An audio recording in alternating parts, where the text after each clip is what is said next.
Ano de 1829, extremo norte do Império do Brasil. Lá onde a terra se desfaz em lama e os mangues engolem o sol, começou a se espalhar um sussurro entre canoeiros e varceiros. Nas baixadas da antiga freguesia de São Jerônimo do Marajó, entre braços de maré e canais sem nome, havia um sítio cuja fome não era de bicho. Os irmãos escolhidos pelo destino para comandar aquele lugar chamavam-se Tomás e Eusébio Guimarães. Diziam aos curiosos que criavam jacarés para tirar couro e vender para casas importantes de Belém. Ninguém duvidava. Pagavam sempre em moeda viva, recebiam cargas de carne em quantidade exagerada e trabalhavam quando a vila dormia, sob a luz magra das lamparinas. Só que, com o passar dos meses, peões que chegavam pedindo serviço sumiam sem bilhete de despedida, e o mangue, que tudo abriga, começou a devolver boatos mais pesados que maré de Cisígia. Os pescadores da região cochichavam que o cheiro de carne cozida vinha grosso na água parada, e que à noite barcaças sem remador deslizavam sozinhas, como se puxadas por alguma coisa debaixo da lâmina escura. Os moradores diziam ter visto trilhas de sangue desbotado misturadas à serragem, escoando em direção às poças onde os jacarés aprendiam um gosto que nenhum bicho deveria ter. O primeiro a pôr aquilo no papel foi o subtenente Joaquim Landa de Melo, da Guarda Provincial.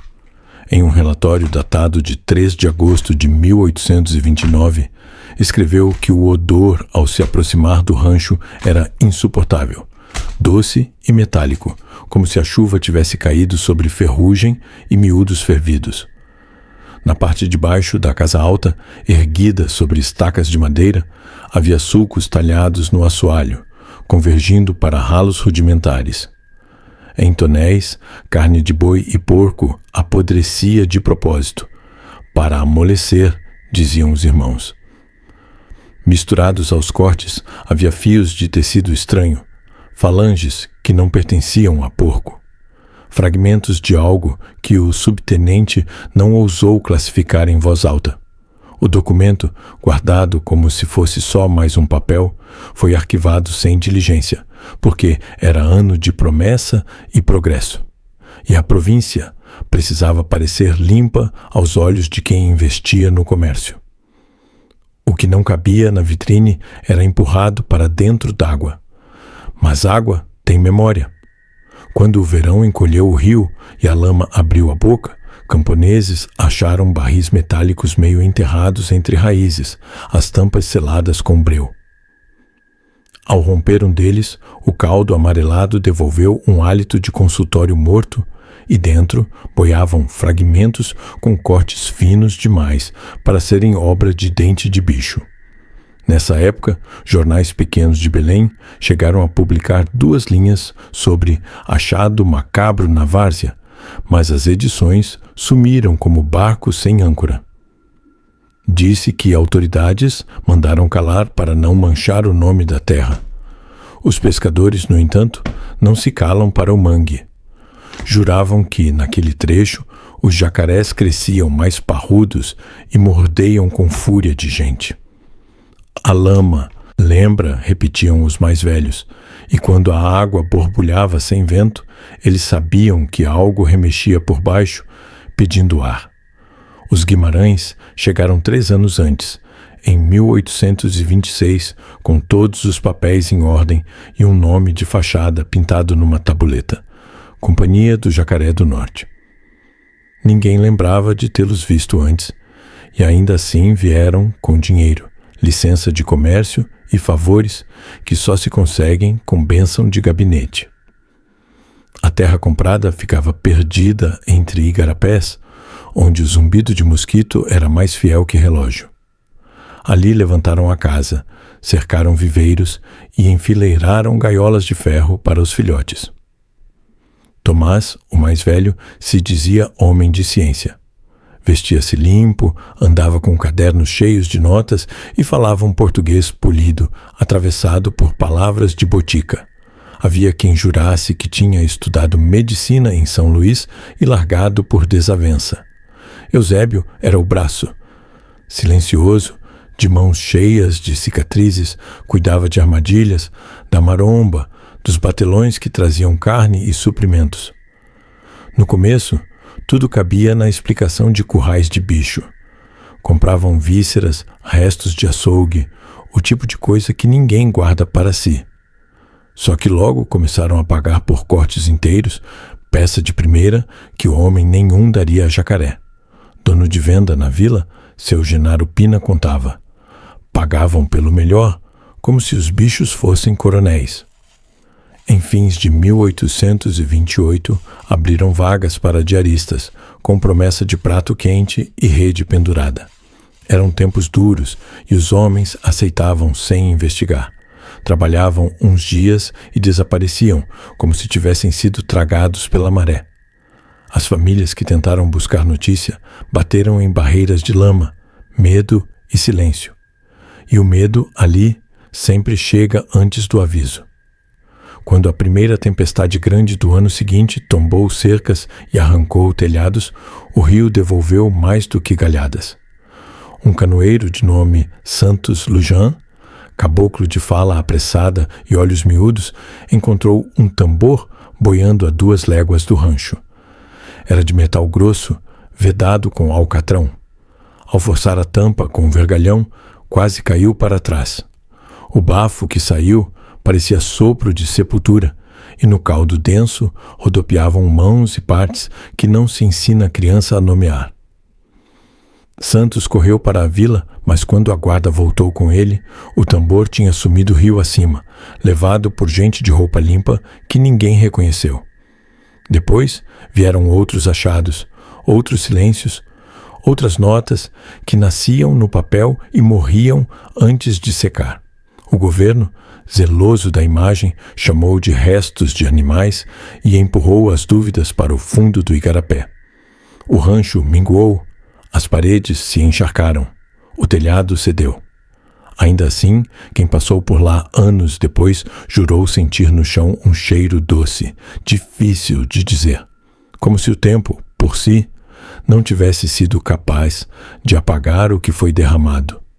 Se você escutou até aqui, mantenha o respeito pelos mortos e me diga discretamente nos comentários de que cidade e país você assiste e que horas são aí agora. Se esse relato merece continuar, deixe seu like para que ele encontre quem também precisa ouvir o que a maré nunca conseguiu esconder. O relatório de Joaquim Landa nunca chegou às mãos certas. Em Belém, os chefes de gabinete o trataram como mais uma superstição da várzea. E, convenhamos, era mais fácil chamar de história de pescador do que admitir que talvez houvesse algo vivo demais dentro dos barris encontrados. Enquanto isso, os irmãos Guimarães continuavam seu ofício no rancho isolado, alimentando jacarés com pedaços de carne que jamais vinham do açougue da vila. As embarcações de suprimentos chegavam de madrugada, conduzidas por barqueiros que recebiam ordens para descarregar e partir sem olhar para trás. Um deles, Manuel Cordeiro, disse anos depois que o som mais estranho não era o dos jacarés, mas o dos gritos abafados que vinham de dentro da casa grande. Grito de homem não faz eco igual a de bicho, contou. Tomás, com seu jeito sereno, começou a aparecer menos entre os moradores. Mandava bilhetes em vez de visitas, falava de experiências, de progresso, de uma ciência capaz de preservar a carne sem apodrecer, algo que, segundo ele, poderia mudar o comércio no norte. Quem o escutava não entendia metade, mas o tom de superioridade bastava para calar as perguntas. Eusébio, o irmão mais novo, cuidava das jaulas e dos remos. Era visto às vezes arrastando sacos grandes até o mato, voltando depois coberto de lama e suor. Em meados de setembro, a vila acordou com uma neblina espessa e o rumor de que a guarda provincial havia retornado à região. O próprio subtenente Landa, intrigado com a falta de resposta ao seu primeiro relatório, decidira agir por conta própria. Acompanhado de 2 soldados e um canoeiro, alcançou o rancho antes do nascer do sol. Descreveu em anotações posteriores que, ao aproximar-se do cais, o ar era quase sólido de tão pesado, um vapor quente que grudava na garganta. Não houve resistência. Tomás apareceu na porta com um sorriso de cortesia e um avental limpo demais para quem lidava com couro e bicho. Mostrou licenças, papéis assinados por autoridades que o próprio Landa reconheceu, e ofereceu café. Durante a vistoria, o subtenente encontrou um compartimento trancado na parte inferior da casa. Quando pediu para abrir, Tomás respondeu que ali guardavam compostos químicos para curtir couro e que o cheiro poderia ser perigoso. Landa insistiu. Eusébio trouxe a chave, mas, antes que a porta fosse girada, um estalo seco ecoou do lado de fora, um disparo vindo do mato. O subtenente saiu para verificar. Não viu ninguém, apenas uma sombra fugindo entre os mangues. Ao voltar, os irmãos estavam pálidos e a chave havia sumido.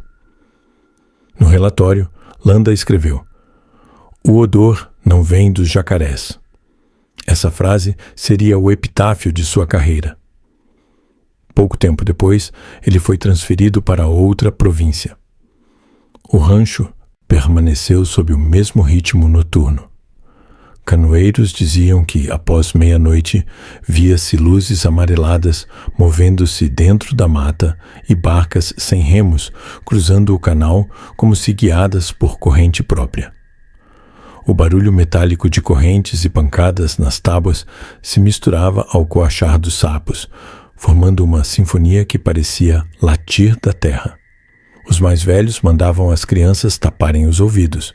Diziam que quem escutasse o chamado do mangue nunca mais dormia direito. No ano seguinte, uma cheia violenta arrancou pedaços do terreno. A maré zangada arrastou parte das cercas e deixou exposta a fundação da casa dos Guimarães. Foi quando o povoado encontrou o primeiro tambor aberto. Dentro, pedaços de corpos preservados em líquido esverdeado e ossos cortados como se um cirurgião tivesse praticado neles. A notícia correu ligeiro e parou onde sempre para, nas portas dos poderosos. Mandaram lacrar a área, inventaram uma história de ensaios científicos interrompidos e o caso sumiu do papel. Mas quem vivia debaixo do mesmo céu não esqueceu. Até hoje, no coração do Marajó, dizem que o mangue ainda devolve fragmentos de ferro corroído, etiquetas escritas à mão e pedaços de couro que não pertencem a nenhum animal conhecido. Quando o vento sopra do lado do rio, o cheiro doce volta, o mesmo que o subtenente descreveu. E os pescadores sabem que é melhor remar para longe. Se você chegou até aqui, comente de onde está assistindo e se sentiu o cheiro nas palavras. Deixe o like para que este relato continue ecoando pelos rios do tempo. Com o passar dos meses, a história do rancho dos irmãos Guimarães ganhou o peso das coisas que ninguém quer repetir, mas também não consegue esquecer. A vila de São Jerônimo voltou ao ritmo de feiras e missas, fingindo que o mangue era apenas mangue, mas as noites ficaram diferentes. O ar parecia mais úmido, os sons mais lentos e até os cachorros latiam para o nada. Os mais novos riam dos mais velhos, até que começaram a sumir também. Sempre os mesmos tipos de gente: canoeiro solitário, caçador desgarrado, forasteiro de passagem. Nenhum rastro, nenhum corpo, só o eco do pântano. Em abril de 1830, uma nova autoridade chegou à região. O capitão Celestino Rivas, designado pelo governo provincial para apurar rumores infundados de práticas ilícitas. Rivas era homem de cidade, pragmático e cético, acostumado a resolver tudo com papel timbrado e voz firme. No primeiro dia, declarou à população: "Se houver demônio aqui, ele responderá ao meu comando. Mas à medida que se aproximava do sítio dos Guimarães, a confiança começou a esfarelar. Canoeiros se recusavam a levá-lo pelo canal principal, alegando que a água ferve sem motivo. Ele acabou indo sozinho com um soldado e um guia indígena chamado Piraí, velho como o tronco de um buritizeiro. No caminho, Piraí falou baixo, sem olhar nos olhos. Eles aprenderam com um branco. Um doutor estrangeiro vinha nas noites sem lua, trazia frascos e falava com a carne. Rivas riu, mas anotou. Ao chegar, encontrou o rancho em silêncio absoluto, as gaiolas vazias e o portão aberto. No interior, apenas o cheiro, o mesmo, aquele doce e sufocante. O capitão registrou em relatório que sobre uma mesa havia frascos de vidro com líquidos de cores variadas, e dentro deles órgãos que pareciam humanos. Um deles trazia uma etiqueta. Solução número 5, outro escrito à mão, reação estável em tecido quente. Na parede, uma inscrição feita com carvão. O futuro não apodrece. Rivas recuou. Mandou fechar o local e selar os frascos. Porém, no dia seguinte, tudo havia desaparecido. Nem sinal dos vidros, nem do odor, nem das anotações. Somente marcas circulares no chão, como se algo tivesse sido arrastado até a margem e levado pelo rio. O capitão, perturbado, fez uma segunda anotação que nunca chegou a enviar. Há ciência demais no inferno destes homens. O que veio depois se tornou lenda. As cheias trouxeram novos barris, 10 no total, todos selados, alguns rachados pelo tempo. Pescadores abriram um deles e viram corpos preservados, ainda com expressão nos rostos. As autoridades negaram tudo, afirmando que os contêineres pertenciam a um hospital fluvial desativado. Só que não havia hospital algum no mapa. Enquanto isso, os Guimarães sumiram. Nenhum vizinho os viu partir. Nenhum barco foi registrado deixando o porto. Alguns diziam que fugiram para o interior, outros que foram engolidos pela própria criação. Mas os velhos juram que nas madrugadas as luzes ainda aparecem no mangue e uma voz sussurra entre as árvores. O futuro não apodrece. Nos anos seguintes, o povo da vila começou a chamar aquele trecho do rio de Baía dos Silêncios. Quem passava por ali sentia o ar mudar, como se fosse denso demais para respirar. Os jacarés daquela parte do rio dizem, não atacam, esperam, e quando atacam, não deixam nem bolha. Se o rio tivesse língua, ele contaria o resto, mas por agora apenas escute o que o mangue repete. Deixe seu like para que essa história continue fluindo e me diga nos comentários. Você teria coragem de navegar sozinho por essas águas? Depois da chegada do capitão Rivas, o que restou foi apenas o eco de uma investigação que nunca existiu de verdade. O governo provincial emitiu um comunicado breve. Caso encerrado. Local destinado à pesquisa biológica experimental. E nada mais foi dito. Os moradores entenderam o recado. Quando o poder fala em voz baixa, o medo faz o resto. Os que ousaram comentar o que viram foram encontrados mortos, afogados em águas rasas demais para afogar um homem. O próprio Piraí, o guia indígena que acompanhara Rivas, desapareceu durante uma expedição noturna. Seu remo foi achado quebrado à margem do rio, e as marcas no chão pareciam de algo arrastado, mas não na direção do mato, e sim de volta para dentro d'água. Alguns meses depois, o fazendeiro Hilário Mendes, dono de terras vizinhas, contou ter recebido 2 visitantes na calada da noite. Um homem alto, vestindo casaco escuro, sotaque estranho, e outro mais miúdo, de fala calma, Tomás Guimarães. O fazendeiro disse que queriam esconder caixas de estudo no porão de sua propriedade, oferecendo pagamento generoso. Mendes recusou, e 2 dias depois, sua casa pegou fogo. Quando os vizinhos chegaram, ele já estava morto, e do porão só restavam as ferragens retorcidas de algo que ninguém soube identificar. Os rumores cresceram. Pescadores diziam ver uma figura de chapéu largo andando sobre o cais abandonado e o som das correntes dos jacarés ecoando mesmo quando o rio estava seco. O padre da vila tentou exorcizar o local, mas adoeceu dias depois. Febre alta, pele amarelada e um cheiro forte de formol em seu quarto. Antes de morrer, teria dito: eles brincaram de deter a morte, e agora ela brinca com todos nós. Em 1831, com a maré alta, os restos do rancho finalmente cederam. A casa desabou, levando junto qualquer vestígio físico da Companhia do Jacaré do Norte. O governo mandou erguer uma cerca simbólica e declarou a área zona proibida. Desde então, nenhum mapa a nomeia.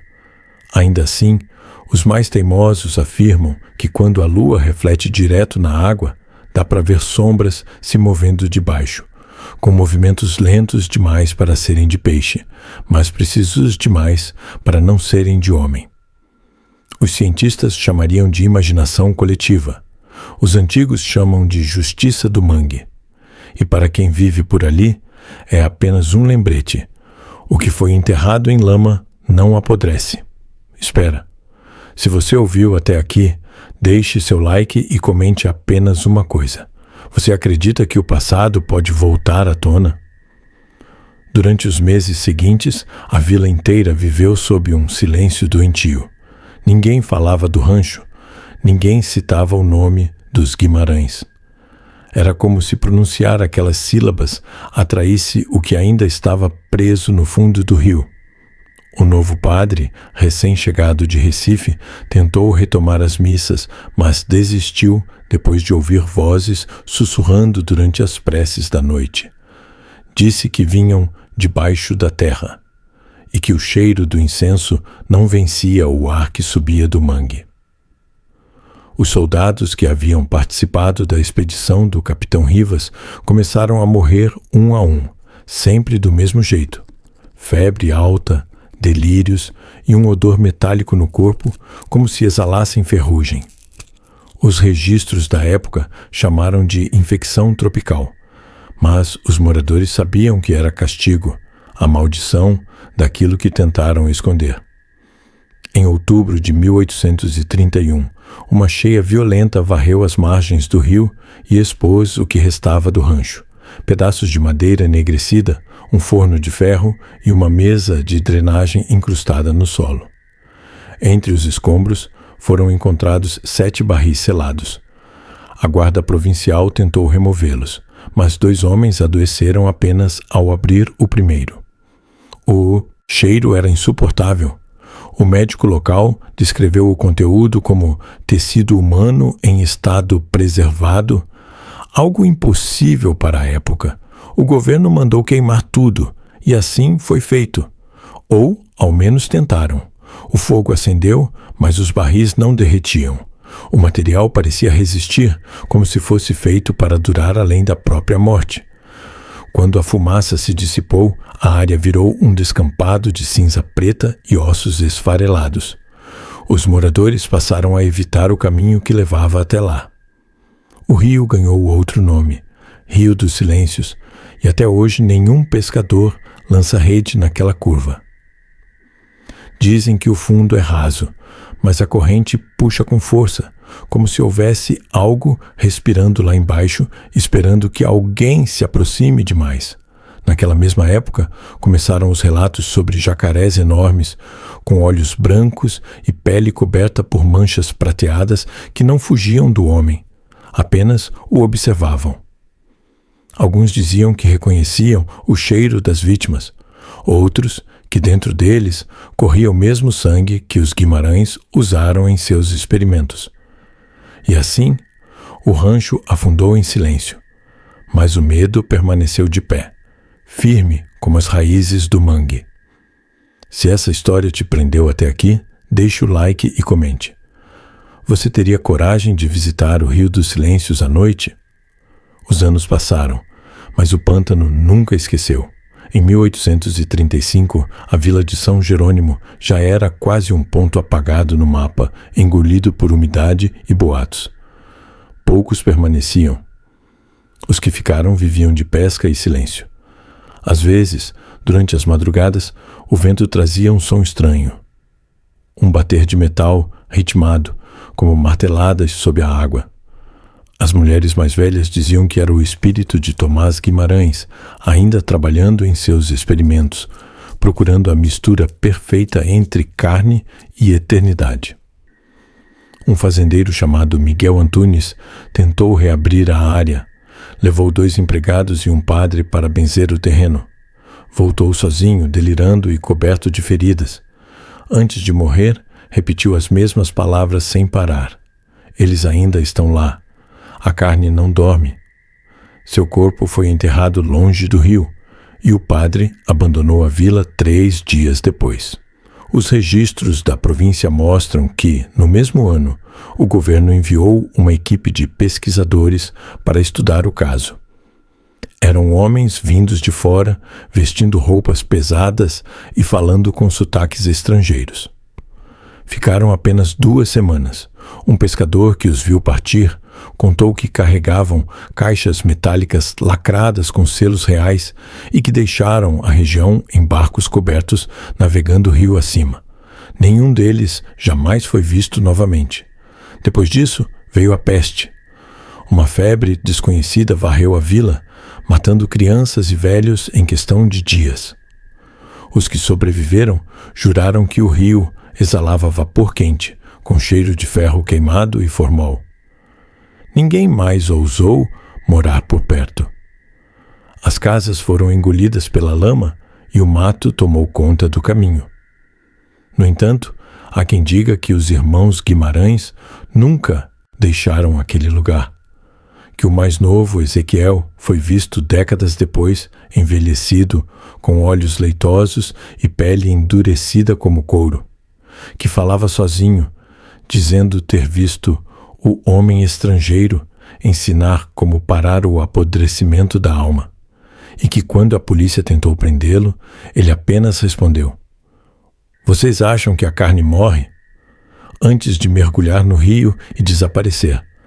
Até hoje, quando a maré sobe e o vento corta o brejo, dizem que a superfície ferve, não por calor, mas por memória, e que se alguém escutar com atenção, pode ouvir o som de martelos, ganchos e vozes distantes, chamando nomes que já não existem nos registros. O rio é o túmulo, e o túmulo, às vezes, respira. Em 1839, a província de Alagoas passava por uma seca severa, e o Rio dos Silêncios parecia ter finalmente secado. Uma equipe enviada pelo governo imperial aproveitou para inspecionar o terreno antigo do rancho, com a intenção de transformá-lo em área de cultivo. O que encontraram foi um pântano cinzento coberto por uma névoa espessa e um cheiro impossível de suportar. Nenhum animal vivia ali, nem pássaros sobrevoavam o lugar. O engenheiro responsável, Dr. Martim Duarte, registrou em seu diário uma frase que se tornaria famosa entre os estudiosos do caso: "A terra aqui parece respirar." Durante as escavações, os trabalhadores encontraram fragmentos metálicos com inscrições em latim e símbolos desconhecidos. Um deles continha as iniciais TG e traços de um líquido viscoso semelhante ao formol. Dias depois, os homens começaram a desaparecer. Primeiro um, depois 2, até restarem apenas os que se recusaram a se aproximar da área central. Quando o capitão responsável pela obra ordenou a retirada da equipe, os barris estavam novamente lá, emergindo da lama como se o próprio solo os tivesse cuspido de volta. O relatório de Duarte foi arquivado sob sigilo e os documentos sumiram meses depois. Mas cópias das anotações foram encontradas décadas mais tarde, mencionando uma substância viva que parecia reagir ao toque humano. O texto termina abruptamente com uma frase escrita em letra trêmula. Não era experimento, era alimento. Os anos seguintes viram o lugar ser esquecido oficialmente. Mas os moradores das redondezas contavam que, em noites sem lua, vozes femininas podiam ser ouvidas rezando dentro do brejo. E quando o vento mudava de direção, o som virava grito. A ciência chamaria de eco. O povo chamava de penitência. Quem passa hoje pela estrada velha que corta o manguezal ainda sente aquele cheiro agridoce no ar, mistura de ferro, podridão e incenso. Alguns juram que ao olhar fixamente para as águas paradas é possível ver rostos boiando sob a superfície, como se esperassem ser lembrados. E talvez estejam. Décadas se passaram e o que restou de São Jerônimo foi engolido pelo tempo. O rio, agora coberto por lodo e cipós, já não refletia a luz.